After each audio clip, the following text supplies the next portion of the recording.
choses que tu dois arrêter de faire chez toi. Que tu fais inconsciemment chez toi et qui empêche la lumière de pénétrer et qui te fait des blocages, des attachements. Et une façon que tu festiges ta maison sans te rendre compte. La sixième chose va te surprendre.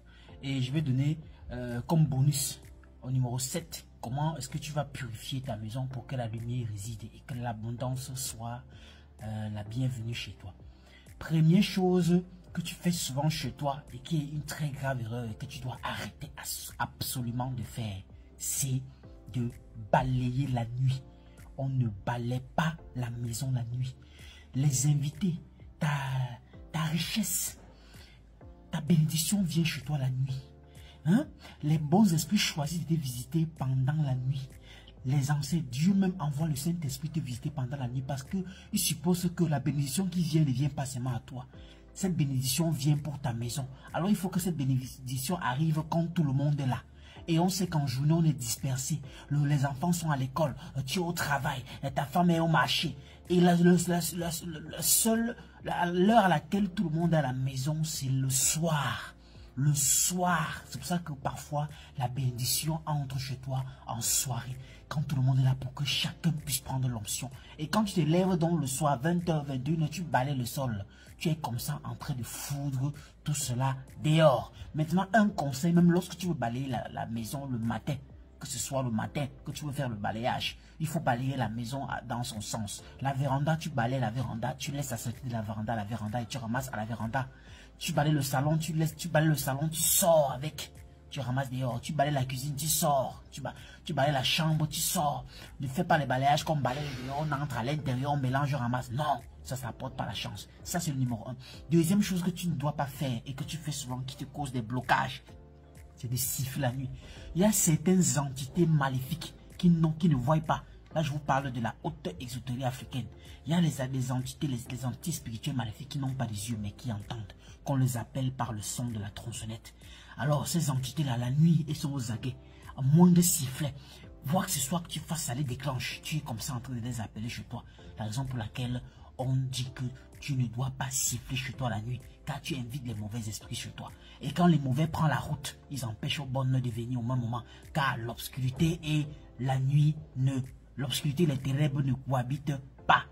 Troisième chose que tu fais souvent chez toi qui te bloque, que tu ne connais pas, c'est l'eau qui coule, les robinets qui ne se ferment pas bien, la douche qui te joue avec l'eau qui coule. Attention à ces endroits à la maison où l'eau fait tac, tac. Un robinet de la douche que quand tu fermes, ça laisse tout l'eau couler, tac. Un endroit où, c'est pas, quelque part où il y a une petite fuite d'eau qui fait des gouttelettes. Ceci est, l'eau est la vie. Alors l'eau ne doit jamais se déverser dans la maison. Il ne laisse pas l'eau ouverte. Et quand il y a ces petits endroits de fuite d'eau où il y a une gouttelette d'eau qui a l'habitude de tomber chez toi, quelque part, comme je parle là, regarde, il y a tous les endroits où tu ouvres l'eau chez toi, où il y a de l'eau qui coule. Si tu vois un endroit où il y a une gouttelette d'eau qui tombe actuellement, tac, tac, cherche un plombier, cherche directement à réparer ça parce que ça déverse ainsi tes bénédictions. L'eau ne doit pas couler chez toi, ça c'est la spiritualité. Il ne faut pas que l'eau se verse. Quand l'eau est habituée à se déverser chez toi, ça empêche tes bénédictions d'entrer, car l'eau est censée te ramener la vie. L'eau est censée te rapporter l'abondance chez toi. Évite ça. Maintenant, c'est pas terminé. Il y a la quatrième chose. Mais avant de te dire ça, je veux que tu prennes bien soin d'écouter déjà les trois que j'ai cités. Parce que ces trois-là vont également te permettre de te régaler et d'avoir la connaissance spirituelle. Maintenant, la quatrième chose, les maisons qui sont toujours fermées. Ça veut dire que chaque fois la maison est fermée. La maison est tout fermée. Quand tu sors chez toi, tu fermes. Tu n'ouvres jamais. La maison a besoin d'aération. Chaque fois que tu es à la maison, surtout pendant même le nettoyage, ouvre les nacos, ouvre toutes les fenêtres, laisse la lumière entrer. On ne ferme pas la maison chaque fois. Il y a des maisons, tu entres à l'intérieur, ça dégage l'odeur de la moisissure. Tu te dis, mais qu'est-ce qui ne va pas? Parce que la maison est toujours fermée. Lorsqu'une maison est toujours fermée, sachez ceci, il est difficile pour vous de ressortir de cette maison avec la bénédiction. C'est pas pour rien que vous voyez souvent quand les gens construisent, ils ne sont même pas dans le pays, ils parfois chercher quelqu'un qui va aller vivre dans la maison là. Même si la personne ne paye pas à la fin du mois. C'est justement pour que la maison ne reste pas fermée. C'est pour qu'à chaque fois on ouvre. Ça, c'est une spiritualité que les gens ne savent pas. Si vous dites, pardon, on va rester chez moi, là, c'est pas parce qu'il vous aime trop, parce qu'il veut que de temps en temps vous ouvrez la porte, que vous laissez l'air entrer. Cela, c'est la bénédiction. Ne gardez pas toujours la maison fermée. Ouvrez, dégagez. Le matin, vous vous levez, vous ouvrez les fenêtres, vous ouvrez les nacos. L'air entre, vous l'air entre. Et le mauvais, ce qui est mauvais sort. Maintenant, avant de partir au travail, vous devez toujours laisser certains points ouverts. Mais attention, toujours les refermer à la tombée de la nuit. Parce qu'il y a des heures pour des entités spirituelles. Maintenant, la cinquième chose, c'est regarder par la fenêtre la nuit. On ne fait pas ça. Je vois beaucoup de personnes faire ça dans leur chambre. Quand il sait qu'il est dans sa chambre, il a la lumière dans sa chambre, il ouvre un peu les rideaux, il est dehors. Non, ce qui est dans l'abîme doit rester dans l'abîme. Lorsque vous ouvrez le rideau ou la fenêtre légèrement en regardant dehors la nuit, ce n'est pas vous qui voyez ce qui est dehors, mais sachez que vous donnez directement l'endroit. Vous faites localiser. Vous donnez votre localisation aux mauvaises entités qui sont à l'extérieur. Et là, ils viennent directement parce que c'est comme un appel. C'est comme une invitation subliminale que vous envoyez sans vous en rendre compte. Lorsque vous ouvrez légèrement la fenêtre la nuit et vous regardez dehors pour voir si quelqu'un pas quelque chose passe. C'est même là que vous dites la chose que viens, je t'attends. Ne faites plus ça. Maintenant, la sixième. Oui, la sixième que je dis que ça va te surprendre. Que ça va te surprendre. C'est de se mirer dans un miroir sale. On ne se mire pas dans un miroir sale.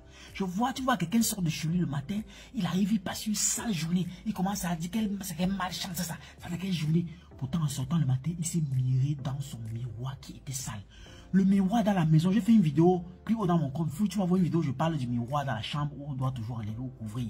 Lorsque maintenant vous décidez d'utiliser ce miroir pour vous arranger le matin avant d'aller au lieu de service et pas vous partez, vous devez vous assurer que le miroir est d'abord propre. Pourquoi? Parce que le miroir est le reflet de votre âme lorsque vous sortez de chez vous. Si vous vous êtes miré dans un miroir sale, lorsque vous allez sortir, ce n'est pas vous qu'on verra. C'est cette personne sale qui était tenue dans le miroir qui sera vue. Et alors vous rejetez ainsi toutes les bonnes chances que vous devez acquérir au cours de la journée. Vous vous bloquez vous-même sans vous en rendre compte. Parfois, ce n'est pas toujours les grands-mères, les grands-pères qui vous attachent. C'est vous-même à travers vos petits actes inconscients que vous commettez chaque jour qui sont les propres blocages de votre vie. Oui, maintenant, voilà 6. Le bonus maintenant que je voulais te donner, c'est comment purifier ta maison. Tu vas me chercher la citronnelle, vous appelez ça souvent la tisane.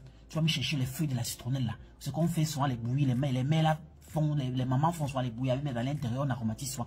Cherche-moi la citronnelle, une bonne quantité qui est verte là, tu me déposes ça, tu sèches ça légèrement, même pour 2 à 3 jours. Et chaque soir, tu fermes toute ta maison, tu me brûles ça dans un four à charbon et tu laisses la fumée prendre la maison partout là. Tu me fais ça comme ça pendant 5 jours et ta maison sera purifiée et purifiée. Purifiée à pur. Tu me fais ça pendant 5 jours, peu importe la mauvaise énergie ou la quoi que ce soit qui était chez toi, cela est déjà expulsé. Voilà. Vous connaîtrez la vérité et la vérité vous affranchira. Ce n'est pas la vérité qui affranchit, mais c'est la connaissance.